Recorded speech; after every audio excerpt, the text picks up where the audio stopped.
Halo semuanya, kembali lagi di channel Dedi Vlog. Kali ini gue mau cerita pengalaman gue untuk berburu mobil. Iya beneran gue mau beli mobil karena sekarang lagi ada event pameran otomotif internasional yang ada di Jakarta dan gue akan berburu mobil di sana. Oke? Mau tahu nggak tempatnya di mana? Ya, bener banget. Inilah Indonesia International Motor Show 2022.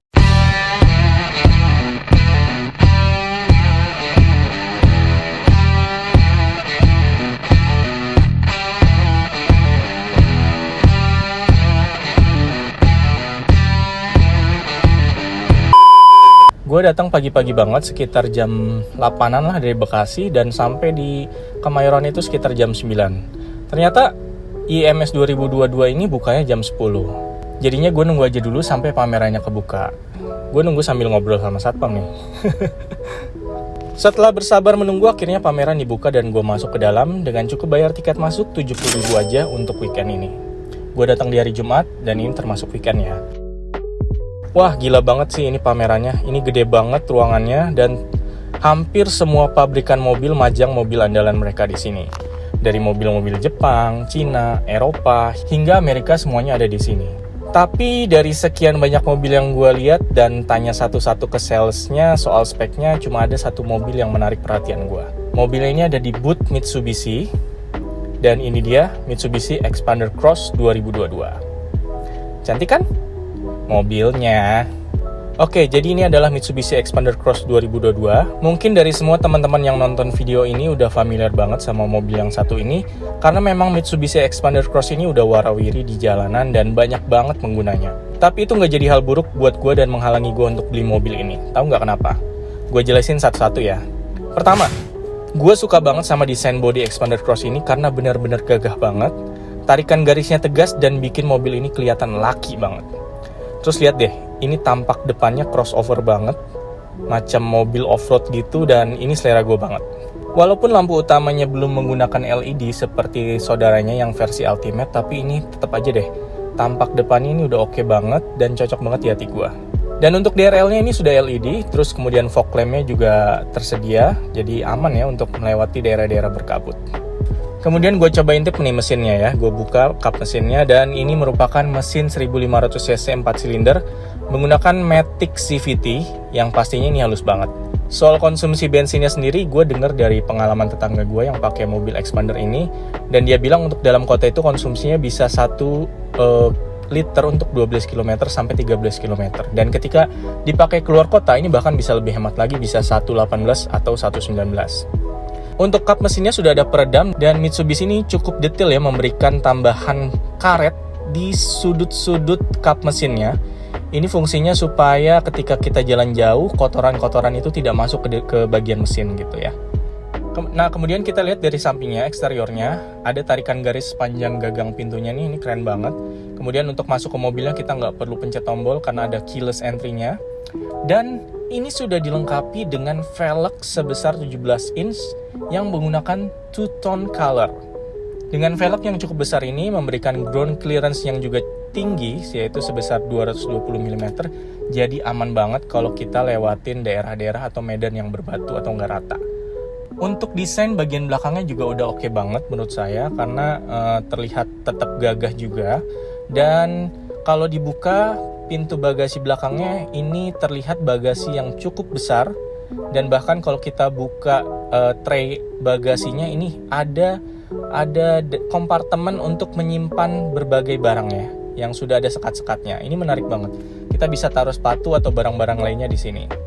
Kemudian alasan yang kedua adalah dikarenakan dimensi mobilnya yang memang terlihat besar tapi menurut saya ini cukup compact. Ini memiliki ukuran 459,5 mm untuk panjangnya dengan lebar 1750 mm dan tinggi 1800 mm. Kemudian lanjut alasan yang ketiga kenapa saya pilih mobil ini adalah karena interiornya yang juga oke banget. Di bagian door trimnya ini ada lapisan kulit di armrestnya, jadi terasa halus dan juga tidak keras. Kemudian AC digital yang masih ada tombol fisiknya, ini enak banget karena kalau pakai tombol touchscreen tuh agak susah ya mengontrolnya. Kemudian ada electric parking brake and auto hold. Nah, ini saya akan jelaskan nanti di bagian terakhir ya untuk pengujian parking brake dan auto hold-nya. Kemudian ada start stop engine button, jadi nggak usah pakai kunci lagi. Ada juga armrest berikut tempat penyimpanan serta ada lubang tisunya. Jadi ini praktis banget untuk kamu yang suka bawa barang untuk menyimpan barang di tempat penyimpanan di bawah armrest ini. Dan yang menarik adalah di dashboardnya ya. Ini punya aksen karbon dan juga dilapisi dengan soft touch di sepanjang dashboardnya ya. Dan ini merupakan jahitan asli, bukan yang palsu. Jadi ini terasa mewah banget dan tetap sporty. Kemudian ada juga head unit dengan ukuran 9 inch dan modelnya floating gitu. Ini touchscreen, bisa Apple CarPlay, kemudian Android Auto, dan ini juga sudah ada kamera belakangnya. Oke, jadi teman-teman, kita sudah ada di Mitsubishi Expander yang versi Cross-nya ya, Expander Cross. Dan kita akan coba untuk mengendarai Expander Cross ini di area test drive-nya IMS 2022 dan merasakan bagaimana nih kesan mengendarainya Mitsubishi Expander Cross 2022 ini. Apakah memang lebih baik dari versi sebelumnya atau tidak gitu.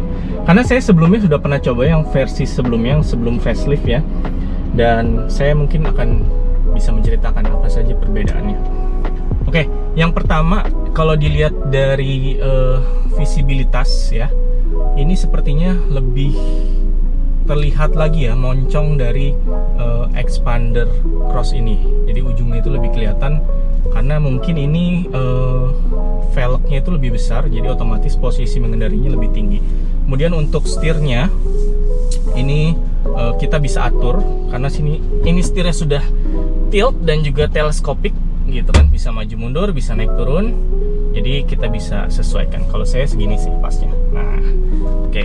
Terus untuk posisi duduknya ini headroomnya masih lumayan luas dan masih lega lah ya.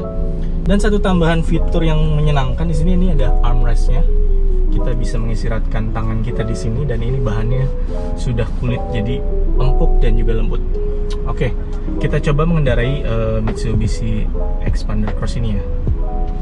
Pasang seatbelt dulu, kita coba muter-muter nih di arena test drive-nya.